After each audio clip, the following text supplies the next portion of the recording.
నమస్తే, welcome to our channel. నేను మీ ప్రియాంకారావు. కేసీఆర్ గారు ప్రెస్ మీట్ పెట్టి మాట్లాడిన అంశాలు 1.5 అవర్ ఏదైతే మాట్లాడారో ఎన్నో ప్రశ్నలు ఉత్పన్నం చేస్తుంది, అలానే కొన్ని చర్చలకు దారితీస్తుంది. అందులో ఒకటి నీటి జగడం. అసలు ఈ కృష్ణా జలాల నుండి 45 టీఎంసీలు కావాలని ఎలా లేఖ రాస్తారు అంటే ఆయన ప్రశ్నించడం కానివ్వండి, ఇదంతా చూస్తుంటే అసలు ఏమనుకోవాలి? ఆయన చిచ్చు పెట్టే రాజకీయం చేస్తున్నారా లేదా ఇంకేదైనా ఉందా అనేది తెలుసుకుందాం. మనతో మాట్లాడడానికి సీనియర్ జర్నలిస్ట్ సిఎస్ రావు గారు ఉన్నారు, మాట్లాడదాం. నమస్కారం సార్. నమస్తే. కేసీఆర్ గారు మీడియా సమావేశం అయిపోయిన తర్వాత చాలా మంది అంటుంది ఏంటంటే చిచ్చు పెట్టి రాజకీయ లబ్ధి పొందే ప్రయత్నం చేస్తున్నారు కేసీఆర్ గారు అని చెప్పేసి ఎక్కువ మంది అంటున్నారు. అందులో ఆయన ప్రస్తావించిన అంశంలో ముందుగా కృష్ణా జలాల గురించి ఎక్కువగా మాట్లాడుతున్నారు. ఏంటి అసలు ఏం చెప్పాలనుకుంటున్నారు? మళ్ళీ జలాల మధ్య చిచ్చు పెట్టి అంటే రాష్ట్రాల మధ్య జల జగడం సృష్టించి ఆయన రాజకీయంగా లబ్ధి పొందాలనుకుంటున్నారా ఏంటి? ఇప్పుడు ఆయన ప్రెస్ మీట్ మొత్తం వింటే సెంటిమెంట్ తోటి మళ్ళీ అధికారంలోకి రావాలి అనేటువంటి ప్రయత్నం ప్రారంభించారనేది క్లియర్గా అర్థమవుతుంది. పెళ్లికి తద్దినానికి ఒకటే మంత్రం అంటే చల్లదు. అవును. అలాగే 2014లో 2018లో వర్కౌట్ అయినటువంటి సెంటిమెంట్ ఇప్పుడు కూడా వర్కౌట్ అవుతుంది అనుకుంటే అది బహుశా సాధ్యం కాకపోవచ్చు. ఎందుకు చెప్తున్నానంటే 2023, 2024 ఈ 2 ఎన్నికలను చూసిన తర్వాత, అలాగే బై ఎలక్షన్లు చూసిన తర్వాత సెంటిమెంట్ అనేది ఇంకా వర్కౌట్ కాదు. ఎంతసేపటికి ఆ సెంటిమెంట్ని చెప్పుకుంటూ ఉంటే వినేవాళ్ళు వినాలి కదా. సో కేసీఆర్ గారు అన్నీ ఆలోచించిన తర్వాత, ఎందుకంటే కేసీఆర్ గారు లాంటి రాజకీయం మీద ఇంకొకళ్ళు ఉండరు. ఆయనకి ఏ చిన్న అవకాశం దొరికినా దాన్ని పట్టుకొని పాకాలని చెప్పి చూస్తూ ఉంటారు. అది రాజకీయంగా ఉండాల్సిందే ఎవరికైనా సరే. అయితే ఇప్పుడు నీళ్లు, నిధులు, నియామకాలు ఈ మూడింటిని చూపించి తెలంగాణ రాష్ట్ర సాధన కోసం ఆంధ్ర అనేటువంటి ఒక టార్గెట్ చేసి, ఆంధ్ర అనేటువంటి ఆంధ్ర వాళ్ళు అని చెప్పి టార్గెట్ చేసి ఆయన ఎలాంటి విన్యాసాలు చేశారో అందరికీ తెలుసు. ఇప్పుడేంటి, ఇప్పుడు మొత్తం హైదరాబాద్ అనేది గుండెకాయ లాంటిది తెలంగాణకి. ఇలాంటి హైదరాబాద్ ఎవరి చేతుల్లోకి వెళ్ళిపోయింది? ఇప్పుడు నార్త్ వాళ్ళ చేతుల్లోకి వెళ్ళిపోయింది. ఆ మాట ఎందుకు అంటున్నానంటే, గో బ్యాక్ మార్వాడి అనేటువంటి ఉద్యమానికి ఇప్పుడు బీజం పడింది. అంటే ఏ స్థాయిలో క్యాప్చర్ అయిపోయింది హైదరాబాదు. కేసీఆర్ గారు నాటినటువంటి విష బీజాలు, ఆంధ్రాలో దోపిడీ అనేటువంటి ఆ మాటలు, విష బీజాలు ఇవాళకు కూడా గ్రౌండ్లో ఇంకా కొనసాగుతున్నాయి. ఆ కారణం చేత నార్త్ వాళ్ళు వచ్చేసి ఆక్యుపై చేశారు, మొత్తం కంప్లీట్ ఆక్యుపై చేసేసారు. ఇవాళ నార్త్ వాళ్ళు దలుచుకుంటే హైదరాబాద్ని ఏమైనా చేయగలరు, ఆ పరిస్థితికి వచ్చింది. ఆంధ్రాలో ఆల్మోస్ట్ వెళ్ళిపోయారు. ఆంధ్రాలో పెద్దగా ఏమి లేరు, ఇక్కడ ఉన్నా కానీ ఎవరు వ్యాపారాలు వాళ్ళు చేసుకుంటున్నారు, బీఆర్ఎస్ పార్టీతో కలిసి ఉంటున్నారు. యాక్చువల్గా బీఆర్ఎస్ పార్టీతో ఉంది ఆంధ్రాళ్ళు. ఆంధ్రాళ్ళు లేకపోతే బీఆర్ఎస్ పార్టీ లేదు ఇక్కడ. గ్రేటర్ హైదరాబాద్లో 25 స్థానాలు ఎందుకు వచ్చినాయి? ఆంధ్రాళ్ళు లేకపోతే ఎక్కడి నుంచి వస్తాయి?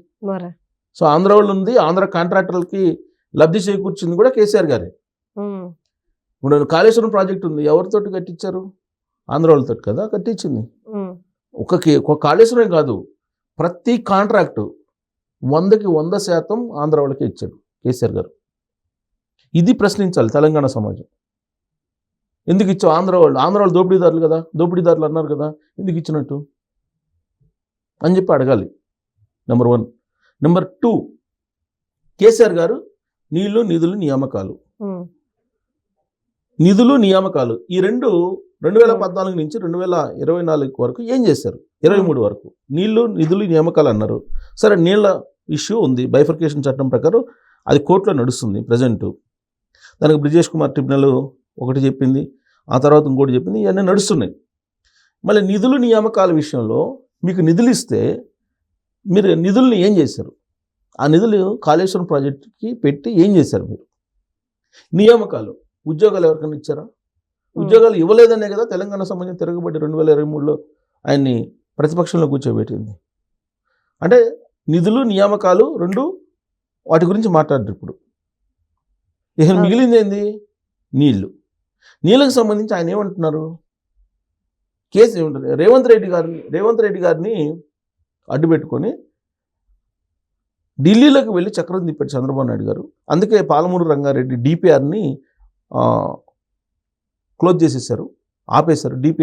డిపిఆర్ని రద్దు చేసేసారు. అని చెప్పి ఆయన మాట్లాడారు. నేను పాలమూరు రంగారెడ్డి ప్రాజెక్ట్ అనేది ఇవాళది కాదు కదా. కాదు. ఈ పాలమూరు రంగారెడ్డి దాని మీదనే కదా, అలాగే పోతిరెడ్డిపాడు దాని మీదే కదా ఆయన నగరి వెళ్ళి రోజా గారి దగ్గర చేపల పులుసు తిని ఆయన ఏమన్నారు, చేపల కూర తిని బయటకు వచ్చి ప్రెస్ మీట్ పెట్టి ఏం చెప్పారు, రాయలసీమను రత్నాలసీమగా మారుస్తానని చెప్పారు. ఎట్ట మారుస్తారు రత్నాలసీమగా? కృష్ణా వాటర్ ఇవ్వడానికి కదా. ఆ రోజు 40 TMCలు వాటర్కి ఒప్పుకొని ఈయన కేంద్రానికి లేఖ రాశారని చెప్పి రేవంత్ రెడ్డి గారు చెప్తున్నారు కదా. చెప్తున్నారు. కొత్తగా ఇప్పుడు రేవంత్ రెడ్డి గారు సంతకం పెట్టారని చెప్పి ఈయన చెప్తారు.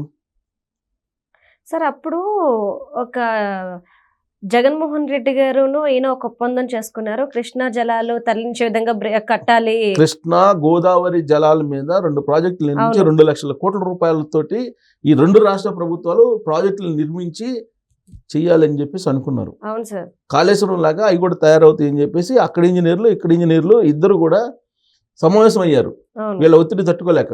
కానీ ఆంధ్రప్రదేశ్లో ఉండేటువంటి ఇంజనీర్స్ ఒప్పుకోలే కొంతమంది. దాంతో అది ఆగిపోయింది. కేంద్ర ప్రభుత్వం కూడా ఒప్పుకోలే. కేంద్ర జలసంఘం ఒప్పుకోవాలి కదా, వీళ్ళు ప్రాజెక్టులు డిజైన్ చేయొచ్చు, ఒప్పుకోవాలి కదా. 2 లక్షల కోట్ల రూపాయలకి టెండర్ వేశారు వీళ్ళు. 2 లక్షల కోట్ల రూపాయలు విలువైనటువంటి ప్రాజెక్టులు కట్టాలి వాటి మీద అని చెప్పి. అంటే దోస్తులు ఇద్దరికేనా? ఇద్దరు కలిసి 2 రాష్ట్రాలకు సంబంధించి మనం సస్యశ్యామలం చేద్దాం అని చెప్పి 2 లక్షల కోట్ల రూపాయలకు సంబంధించినటువంటి ప్రాజెక్టులు నిర్మించాలని చెప్పి ప్లాన్ చేశారు. అది సాధ్యం కాదు ఇంజనీరింగ్ ప్రకారం అని చెప్పి ఆంధ్రప్రదేశ్లో ఉండే కొంతమంది ఇంజనీర్లు అడ్డం తిరిగారు. అందుకనే సార్ అప్పుడు జగన్మోహన్ రెడ్డి గారు మీడియా ముందుకు వచ్చి ఈ ప్రాజెక్టుకి సంబంధించి ఒక్క మాట కూడా మాట్లాడలేదు. ఎవరు మాట్లాడలేదు. ఇప్పుడు కృష్ణా గోదావరి వాటర్ మీద ప్రాజెక్టులు కడదామన్నటువంటి ఇదే కేసీఆర్ గారు ఇప్పుడు అక్కడ వరద జలాలు అంటే నీటిలో సముద్రంలో కలిసిపోయేటువంటి జలాలను ఆపుకోవడానికి బనకచర్లని ప్లాన్ చేస్తే దాన్ని వ్యతిరేకించారు. సరే బనకచర్లు వద్దు అని చెప్పేసి మళ్ళీ నల్లమల సాగర్ అని చెప్పి ఒకటి పెట్టారు, దాన్ని వ్యతిరేకిస్తున్నారు. గోదావరి జలాలని దోచుకునే దాన్ని ప్రయత్నం చేస్తున్నారు అంటున్నారు. వెరీ సింపుల్, ఎవరికైనా అర్థమయ్యేది. ఇప్పుడు నీటి ప్రవాహం పైనుంచి కిందకు వస్తున్నప్పుడు మన ఇంటి మీద నుంచి నీళ్లు పోతున్నప్పుడు కిందోడు ఆపుకుంటే వచ్చే నష్టం ఏంటి? కిందోడు ఎక్కడో ఉంటాడు, అటు సముద్రంలో కలిసిపోయే వాటర్ని డైవర్షన్ చేసుకుంటే వచ్చే నష్టం ఏంటి? అంటే అయితే సముద్ర పాలు కావాలి కానీ రాష్ట్రం బాగుపడకూడదు ఏపీ. ఇప్పుడు సరే ఆయన ఉద్దేశం ఏదన్నా కానీ ఇప్పుడు తెలంగాణ నుంచి గోదావరి జలాలు ఎక్కడికి వెళ్తాయి? పోలవరం మీదుగా పోలవరం దాటుకొని వెళ్ళి సముద్రంలో కలుస్తాయి. ఎక్కడో పోలవరం కింద భాగంలో బనకచర్లను నిర్మిస్తానంటే ఇక్కడ తెలంగాణ పై భాగంలో ఉండేటువంటి తెలంగాణ అబ్జెక్షన్ చేయటంలో ఏమాత్రం దాంట్లో అర్థం ఉందా అనేది ఇప్పుడు ఆంధ్రప్రదేశ్లో ఉండేటువంటి పాలకులు అడుగుతున్నారు. జగన్మోహన్ రెడ్డి గారు మాట్లాడట్లా, విచిత్రం ఏంటి దీని మీద? జగన్మోహన్ రెడ్డి గారు మాట్లాడట్లా, విచిత్రం, గమనించాల్సిన అంశం ఇది. సో ఇప్పుడు ఈయన కృష్ణా జలాల విషయంలో కూడా పోతిరెడ్డిపాడుకి సంబంధించినటువంటి కెపాసిటీ పెంచేలాగా అక్కడ పెంచుకొని పోతిరెడ్డిపాడు జలాల్ని డైవర్షన్ చేసినప్పుడు ఎవరు? జగన్మోహన్ రెడ్డి గారు. ఈయన ఏం చేసినట్టు? నగరికి వెళ్ళి రోజా గారి దగ్గర చేపల పులుసు తిని చేపల కూర తిని నువ్వు రాయలసీమ రత్నాలసీమ మారుస్తాను అని చెప్పి చెప్పిన తర్వాతనే కదా జరిగింది. ఇదే కదా రేవంత్ రెడ్డి గారు చెప్తుంది. సో కాబట్టి ఇప్పుడు ఆయన రాసింది ఒకటి. ఇప్పుడు బైఫర్కేషన్ చట్టంలో ఏ విధంగా అయితే మన కోర్టులో కూడా అదే వాదన చేశారు. రాజకీయ అవసరాల కోసం నీటి కేటాయింపులు అనేవి ఉండవు. బైఫర్కేషన్ చట్టంలో ఏదైతే ఉందో దాని ప్రకారం ఉంటాయి నీటి వాటాలు. రాజకీయ అవసరాల కోసం రాష్ట్రాన్ని విభజించినట్టుగా నీళ్ల పంపకాలు ఉండవు అని చెప్పి వాదించింది ఆంధ్రప్రదేశ్ ఇంజనీరింగ్ విభాగం తరపున అడ్వకేట్. ఇప్పుడు ఆ రోజున 299 TMCలకు ఒప్పుకున్నారు కదా, బైఫర్కేషన్ చట్టంలో అదే కదా పెట్టింది. మరి ఇప్పుడు కాదు మాకు 800 అడుగుతున్నారు. అవసరాల కోసం మాకు అవసరాలు ఉన్నాయి ఇలా చెప్పడం అది వేరు. ఇప్పుడేంటి? ఇప్పుడు ఇంకో రకంగా దాన్ని ట్విస్ట్ చేసేసి ఈ నీళ్లు అనేటువంటి కాన్సెప్ట్ తోటి సెంటిమెంట్ తీసుకురావాలని చెప్పి ప్రయత్నం చేస్తున్నారు. మీకు గుర్తుంటే 2023 అసెంబ్లీ ఎన్నికలకు ముందు జస్ట్ రేపు తెల్లారితే పోలింగ్ అనగా నాగార్జున సాగర్ లో పోలీసులు ఇటుపక్క పోలీసులు అటుపక్క పోలీసులు మోహరించారు. ఏం సాధించాలని మీరు? అంటే ప్రజల్ని మీరు మభ్యపెట్టాలనే కదా ఆ రోజు చేసింది. ఏంటి మీరు ఎందుకు చేయాలి? పోలీసులు ఇటుపక్క పోలీసులు అటుపక్క పోలీసులు మోహరించాల్సినటువంటి సీరియస్నెస్ ఉందా? అంటే ఒక సెంటిమెంట్ని క్రియేట్ చేసి ఆ సెంటిమెంట్ ద్వారా ఓట్లు లబ్ధి పొందాలి, అధికారంలో రావాలనేటువంటి ఒక ప్రయత్నం ఏదైతే ఉందో అది మంచిది కాదు. ఫలించలేదు సమాజంలో కూడా. విద్వేషాలను రెచ్చగొట్టడం అనేది మంచిది కాదు. అవును. ఒకవేళ మీరు రాజకీయంగా తాత్కాలికంగా లబ్ధి పొందినప్పటికీ ప్రకృతి చూస్తూ ఉంటుంది. నిజమే. ఇవాళ పరిస్థితి ఏంటంటే నేను చిన్న ఎగ్జాంపుల్ చెప్తాను. ఉమ్. ఇవాళకి కూడా ఆంధ్రప్రదేశ్లో ఆంధ్ర వాళ్ళు ఇక్కడికి వచ్చినటువంటి ఆంధ్ర వాళ్ళు నేను ఐమాక్స్కి సినిమాకి వెళ్ళాను. సినిమాకి వెళ్ళి అక్కడ ట్యాంక్ బండ్ మీద వ్యాపారాలు చేసుకుంటున్నారు కొంతమంది. ఒక అతను వచ్చేసి ఒక అతని మీద దౌర్జన్యం చేస్తున్నాడు.